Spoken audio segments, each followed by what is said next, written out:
Hi friends, welcome to ನಮಸ್ತೆ India cooking channel. ಇವತ್ತು ನಮ್ಮ ಚಾನಲ್ನಲ್ಲಿ ಹೆಸರು ಬೇಳೆ ಕೋಸಂಬರಿ ಮಾಡೋದು ಹೇಗೆ ಅನ್ನೋದನ್ನು ನೋಡೋಣ. 200 ಗ್ರಾಮ್ ಹೆಸರು ಬೇಳೆಯನ್ನು 2 ಬಾರಿ ತೊಳೆದು ಬೇಳೆ ಮುಳುಗುವಷ್ಟು ನೀರನ್ನು ಹಾಕಿ 2 ಅವರ್ ನೆನೆಯಕ್ಕಿಡ್ತಾ ಇದ್ದೀನಿ.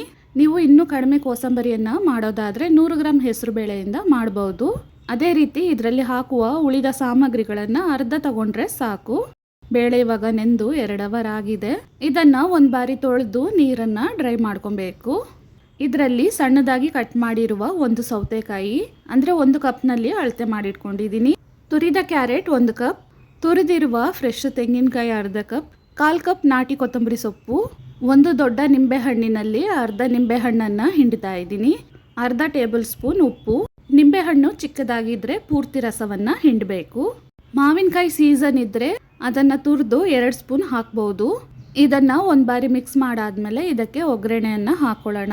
1 ಟೇಬಲ್ ಸ್ಪೂನ್ ಎಣ್ಣೆ ಬಿಸಿ ಆದಮೇಲೆ ಅರ್ಧ ಸ್ಪೂನ್ ಸಾಸಿವೆ ಪೂರ್ತಿ ಸಿಡಿದಾದ್ಮೇಲೆ ಸ್ವಲ್ಪ ಇಂಗು. ಸ್ಟವನ್ನು ಆಫ್ ಮಾಡಿ ಕಟ್ ಮಾಡಿರುವ 2 ಚಿಕ್ಕ ಹಸಿರು ಮೆಣಸಿನಕಾಯನ್ನು ಹಾಕಿದ್ದೀನಿ. ಈ ಒಗ್ಗರಣೆಯನ್ನು ಕೋಸಂಬರಿಯಲ್ಲಿ ಹಾಕಿ ಚೆನ್ನಾಗಿ ಮಿಕ್ಸ್ ಮಾಡಬೇಕು. ತುಂಬಾನೇ ಸುಲಭವಾದ ಮತ್ತು ರುಚಿಯಾದ ಹೆಸರುಬೇಳೆ ಕೋಸಂಬರಿ ಇವಾಗ ರೆಡಿಯಾಗಿದೆ. ವೀಕ್ಷಕರೇ, ಈ ವಿಡಿಯೋ ನಿಮಗೆ ಇಷ್ಟ ಆಗಿದ್ದರೆ ನಮ್ಮ ಚಾನಲನ್ನು ಲೈಕ್ ಮತ್ತು ಸಬ್ಸ್ಕ್ರೈಬ್ ಮಾಡಿ. ಧನ್ಯವಾದಗಳು.